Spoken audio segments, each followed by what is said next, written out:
Quem olha para Amanda não imagina o tamanho da cicatriz que carrega. Com um pai cuidadoso e uma mãe amorosa, como suportar a dor de uma tragédia que não foi anunciada? Na minha infância, nada me faltou. Eu lembro da época que ele ia me deixar na escola. Ele sempre foi presente, né? Ia me buscar, ia me deixar. Tinha medo, né, de eu vir para casa só. Sempre foi cuidadoso. Em relação a ser pai, ele sempre foi nota 10. Os meus pais, eles tinham, sim, um casamento conturbado. Duraram 25 anos casados. Sempre foi cheio de altos e baixos. Ele bebia muito. Era uma pessoa realmente que não tinha limite para nada. Até que um dia era para o meu pai estar trabalhando, né, no seu horário normal. E minha mãe teve a notícia por telefone que ele não estava no trabalho. E aí ela descobriu que ele estava traindo com uma mulher na rua seguinte. Porque eu sempre ouvia falar que meu pai traía. Mas eu nunca tinha presenciado assim, de ouvir falar assim a briga toda. As atitudes do pai de Amanda afetaram toda a família. Após a traição, sua mãe resolveu sair de casa em busca de um recomeço para ela e seus filhos. Eu via a tristeza do meu pai. Só que ele não mostrava mudança para ela em nenhum momento. Ele dizia que amava ela, mas eu acho que quem ama muda. Então ela não quis mais voltar para casa. Foi no final de semana, foi num sábado pela manhã, era média 7, 8 horas da manhã. Ele foi no trabalho dela e pegou ela, né, sozinha e assassinou ela. Foi sair com 7 facadas. Na hora a gente pensava até que ele tinha matado ela com outra coisa, de bala, mas não de faca. Eu não imaginava que meu pai podia ser tão cruel. Quando eu recebi a notícia, pra mim, eu perdi o sentido. Tava perto de fazer os 14 anos e naquela época eu passei a me sentir sozinha. Porque eu queria muito os meus pais perto de mim, e eu não tinha eles mais perto de mim. Então eu passei a morar com meu irmão, né? Meu irmão já era de maior. O meu pai, ele desceu pro presídio. Mas eu não tinha aquele impulso de querer saber mais por conta da mágoa. Eu não queria mais contato com ele, não. O que ele tirou, na época, pra mim, o bem mais precioso que eu tinha, que era a minha mãe. Esse evento traumático marcou profundamente a vida de Amanda, moldando sua infância, adolescência e todas as escolhas que faria. Daí que começou o meu sofrimento, porque eu não queria ser cuidada. Passei a ir para as festas, passei a ir para lugares que a minha idade não permitia, passei a me envolver com vários homens, até que disseram para mim que eu estava no começo de uma depressão. E eu tentava, tudo ao meu redor, culpar o meu pai. Eu tô vivendo assim, eu tô tendo essa juventude por culpa dele. Eu me relacionando com esses homens, eu encontrei um homem que eu vivi com ele durante 9 anos. Mas quando eu me dei por ver assim, eu já estava morando com ele, menos de um mês de conhecer ele, eu já estava morando com ele. Você vê os encostos. E, consequentemente, ele chegou a me levar, né?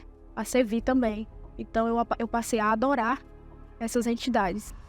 Eu fui para a primeira sessão e lá ele me disse que o espírito da minha mãe estava ali. Desde então, eu não conseguia mais dormir.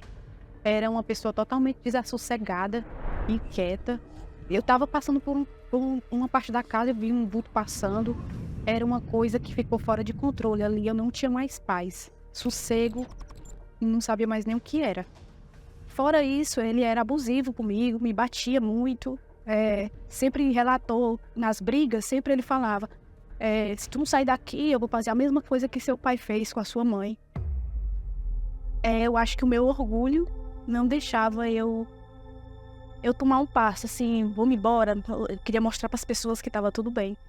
Não, esse relacionamento tem que dar certo, porque as pessoas vão ver que, se não der certo, as pessoas vão ver que eu quebrei a cara, mostrar para a família inteira que eu não escolhi a pessoa errada, mesmo tendo escolhido. 9 anos e 2 filhos depois, a história dos pais de Amanda ameaçava se repetir. Mas um evento inesperado mudaria esse desfecho. A gente começou a brigar, eu discordei dele e eu nunca podia ter opinião própria. E, por vez, ele pegou meus cabelos e saiu me arrastando até o final do corredor da porta de casa e vai embora. Vai embora, não insiste mais no que não dá certo, vai-se embora, eu cansei. Sendo que quem era pra estar cansada era eu. Eu fiquei chorando, né, na calçada e passou um evangelista. Me parou e falou de Jesus pra mim. E eu lembro que ela tava com a Bíblia e um jornal. E ela me deu esse jornal, falou de Jesus pra mim. E aquela palavra, realmente ela entrou. E por hora, assim, eu voltei pra dentro de casa com esse jornal. Fui pro quarto do meu filho. Eu lembro que eu orei. Eu orei e pedi a Deus pra me tirar dali.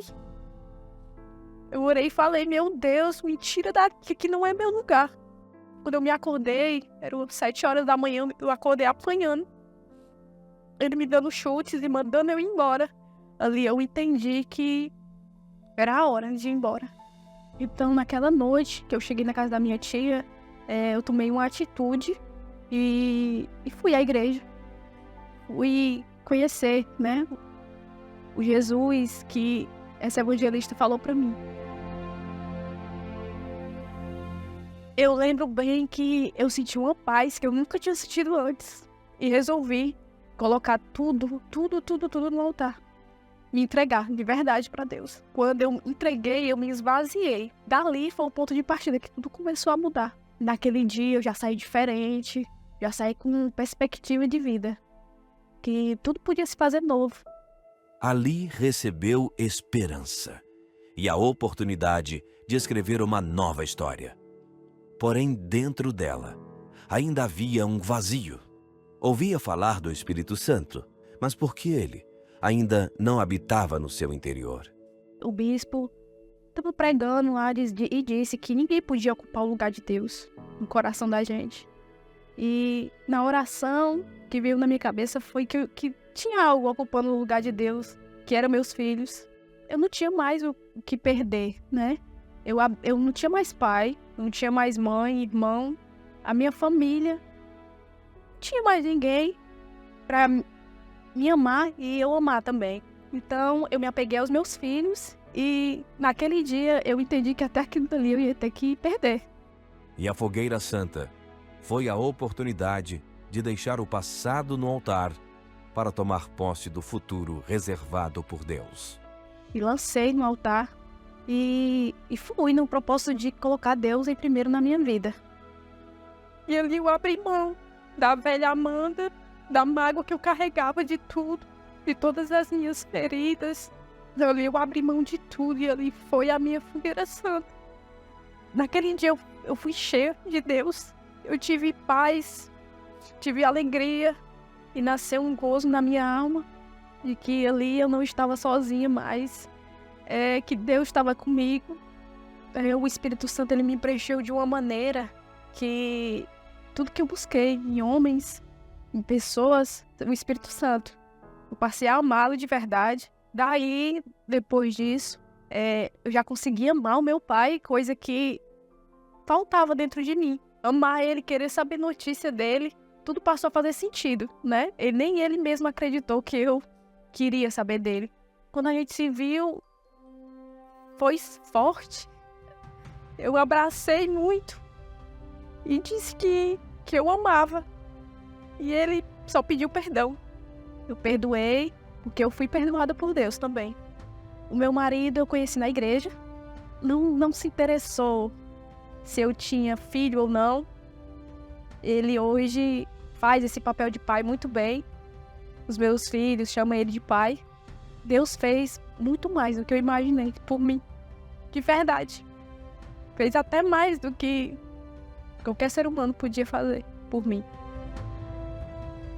Eu nem sei quem é né, de onde é aquela evangelista que me evangelizou naquele dia. Eu sei que ela estava no momento certo, na hora certa. E fica o meu agradecimento, né, a vida dela. E não tem mais nada prazeroso do que isso, não. De resgatar uma alma perdida.